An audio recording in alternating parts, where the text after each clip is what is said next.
снощи беше в съня ми. За жалост не можах да запомня твоите думи, които кожата режеха, в сърцето се забиваха, оплитах се в мрежата. Заспивам късно, а всъщност заспивам рано. Слънцето не ме буди ме отворена рана. И насън като те видя се стряскам даже от образа. Събуждам се да те търся, мразя реалността. Търся моментите, които имах с теб. Мислех си, че сме бохемите от първия ред. После осъзнах, че и аз съм част от пиесата. Идва време да заспивам, пак затварям завесата.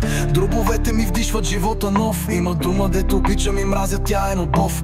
Правите цяло, после тежко съкътява, но това е всичко, което дишам, което остава.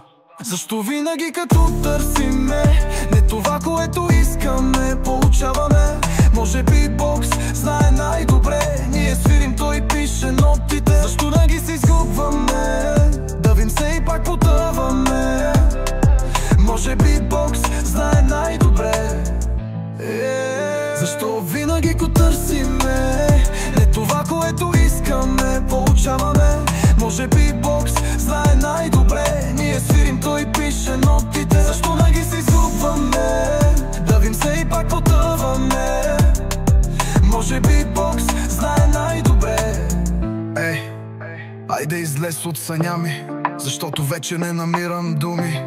Твоите думи като куршуми оставиха белег в моята плът. Остави ме намира, имат нужда да зарастат. Колко пъти трябва да изпитам болката Божия и самотата? Колко пъти трябва да ме разложи, за да се събера наново и да се изградя, докато часове прекарвам самотен в залата. Не съм лъгал, нито съм пък предал. Винаги съм давал максимум, както съм обещал.